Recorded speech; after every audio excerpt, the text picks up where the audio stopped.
What's up, guys? It's Anthony from AB Fitness Center here with my mom. So the reason why we're actually doing this awareness for breast cancer is because my mom is 10 years cancer-free. So it's a big milestone for her, and we wanted to celebrate that by doing an event. But because of COVID, it's been really hard to do any type of event, especially in a fitness center, the capacity issues and things like that. So what we decided to do was we created these cool AB Fitness shirts, all right?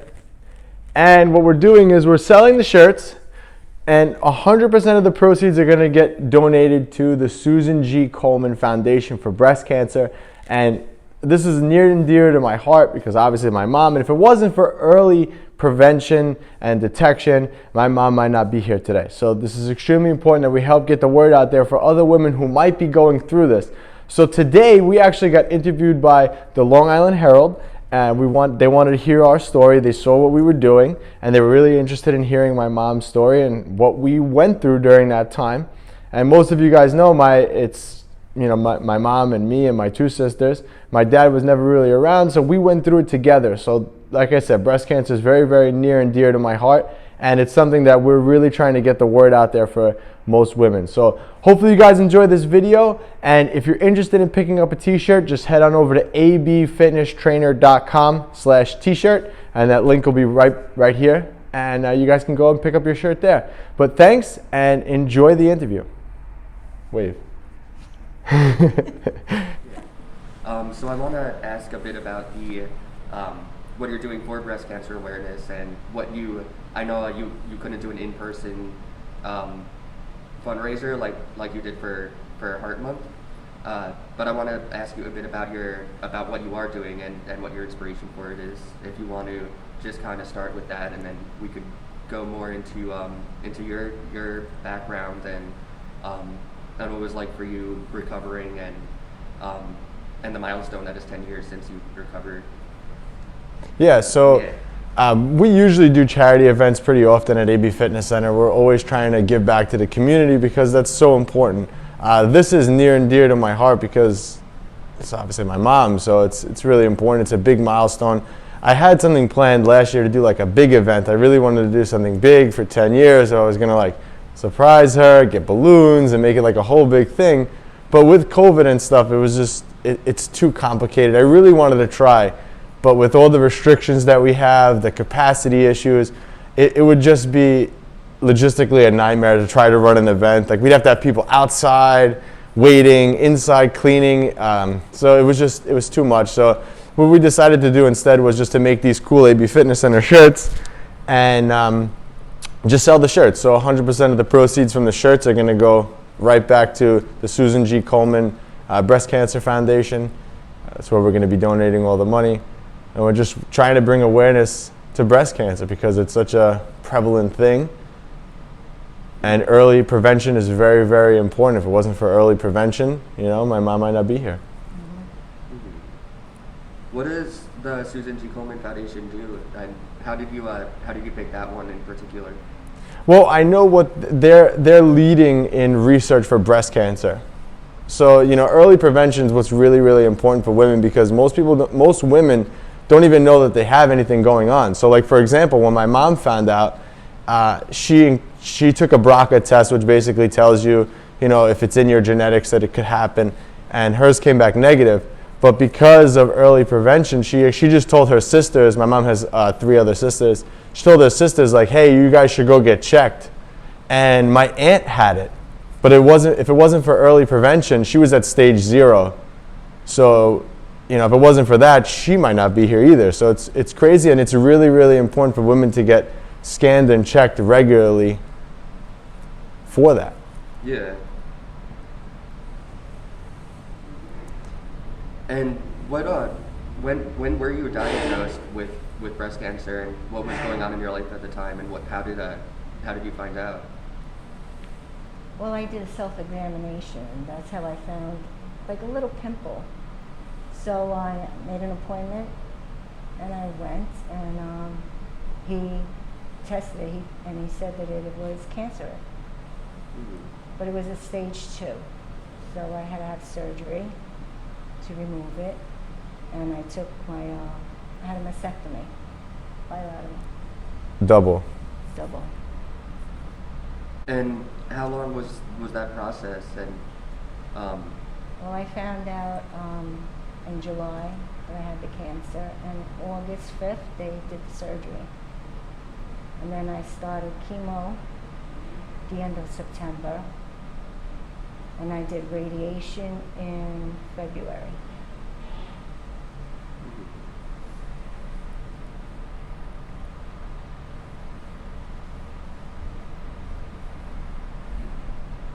and what was going on in your life at the time, and how were you able to cope with what was happening to you? It was a very difficult time. I had my support of my kids.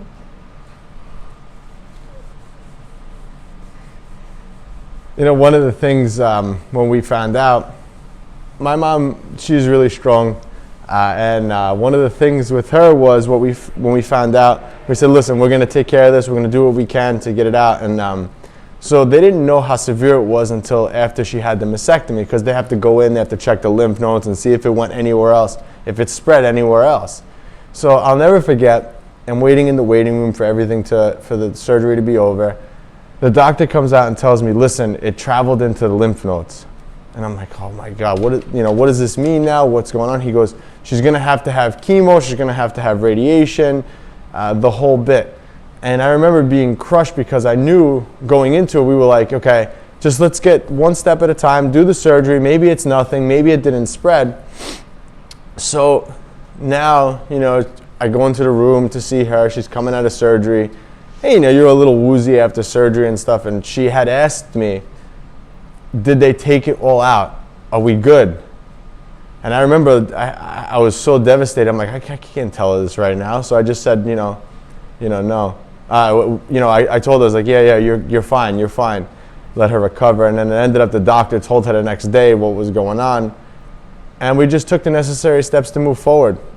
And one of the things with my mom, which makes her a real warrior, is that she continued to work this whole time.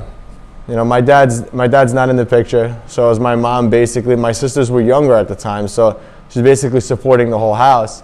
And she worked the entire time.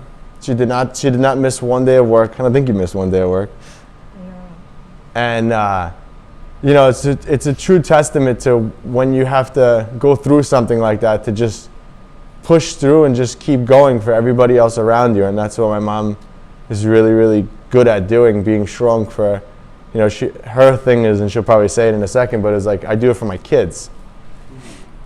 So, yeah, it was definitely a tough time. I remember too, once we started doing the chemo, I'm jumping ahead here, but I remember when she started doing the chemo, your hair starts falling out. So she asked me, can you cut my hair? And it was not something that I would definitely remember, but it's one of those moments that kind of stick with you because it's tough. It's tough, and I don't know if you want to talk about how that felt. It felt horrible. My hair was actually falling out and Clumps? crump. It was horrible.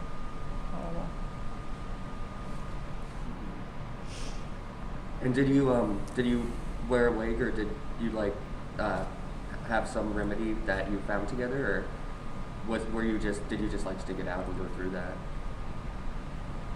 What was the question? Yeah, you got a wig. Did you get a wig? Yeah. Yeah, I went when my sister took me. I went to get a wig.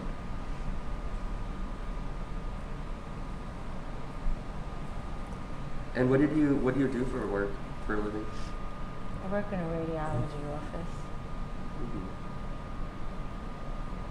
So it's not especially now with COVID, all this stuff comes to light. How the germs and stuff everywhere, and when you're going through chemo and radiation, your immune system's compromised and stuff like that. So she's definitely putting herself at risk doing that every day. But she said, I'm quoting for you.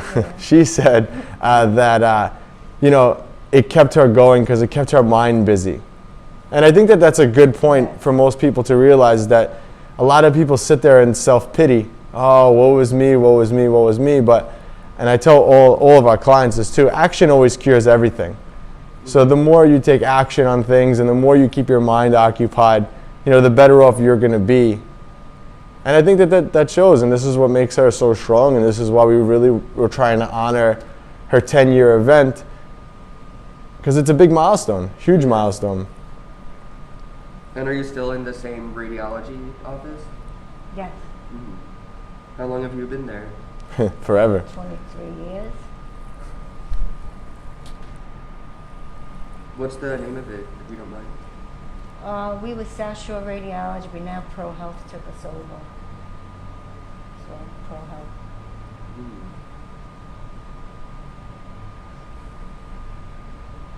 And is that in Wantagh as well, or? No, we were in Howard Beach. I lived in Howard Beach at the time.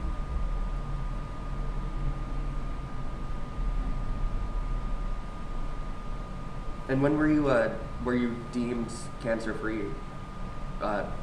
October after that year? Yeah, right?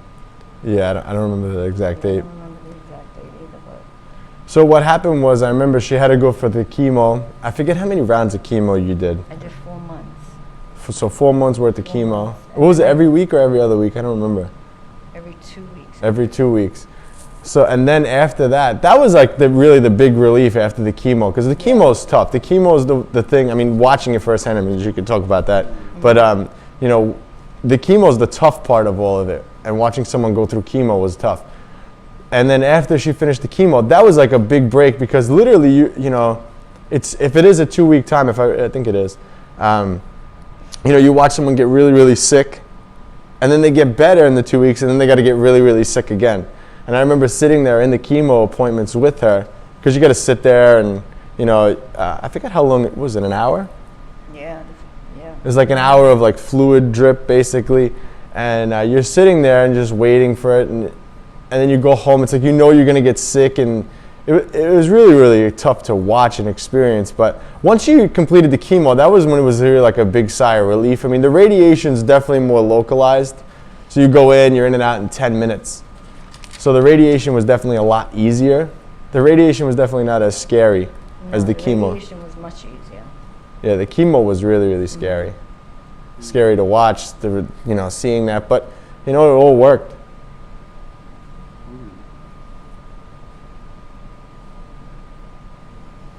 And this is why early prevention is just so important.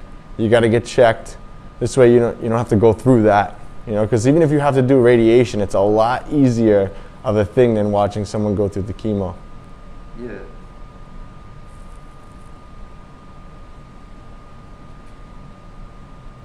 So many things, diet restrictions. She wasn't allowed certain things diet-wise. Special mouthwash for the sores in her mouth. Like it was a lot. It really was a lot. And then getting up every morning and going to work, crazy. One of my clients actually called you Sarah Connor from Terminator. Oh, yeah. You're like a true warrior. That's awesome. After the radiation, what were the next steps? Did it kind of go away gradually, or? After the radiation, then I would just see my doctors right away. I think it was every month at first. Then I would go like every 6 months. Now it's every year. I get my sonogram done, and I see my surgeon. And I see my oncologist every year also. My mom's good with that too. She keeps up with it. That's important too. I'm always on her, making sure she's going to the appointments and stuff. She had to take a pill every day for 5 years, right? I was taking Femara for 5 years.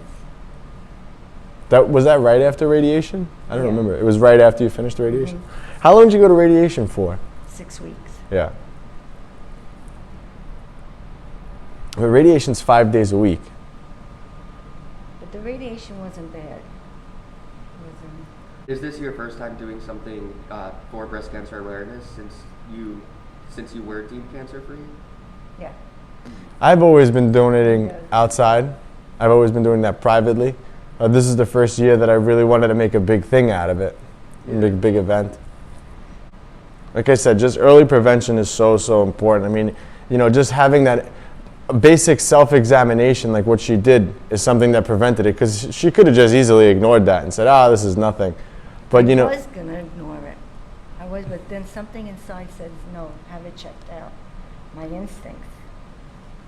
But again, this is where early prevention is so important for women, understanding how to do a self-examination and just getting any little thing checked out and not downplaying anything. So like she said, it felt like a little pimple. Mm-hmm. And when we went to the doctor the first time, when they looked at it and they said, listen, it is cancerous, but we don't know what stage you are until we go in and remove it. And they have to see if it traveled up into the lymph nodes, and that's when it gets really, really bad. So if she would have waited any longer, who knows? So this is why bringing awareness, and this is why it's so, so important to do this. I think that covers everything I wanted to ask, unless there's anything else either of you would like to add. Do you want to say anything to all the women out there?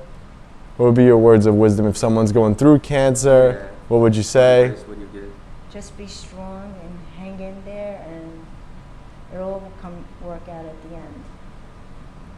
I think also not looking at the end of the road, not like getting that diagnosis and saying, oh my God, I have it, that's it, I'm done. And just don't go down without a fight. You said your aunt also had breast cancer? Yeah, her sister. My sister. Your sister? But so she found out, she told her to go get checked. Yeah, my sister says, well, I'll go too, and that's how they found that she had it too. But she was stage 0. Right. Okay. So did she have to go through chemo and radiation? No. Mm-hmm. But again, if she would have waited any longer, who knows? Mm-hmm. This is, again, like you said, this is why early prevention is so, so important. How long when do women usually get checked? Like, how often are they supposed to go? Regularly, not if they have anything. Like Every year. Every year? So don't miss your appointments.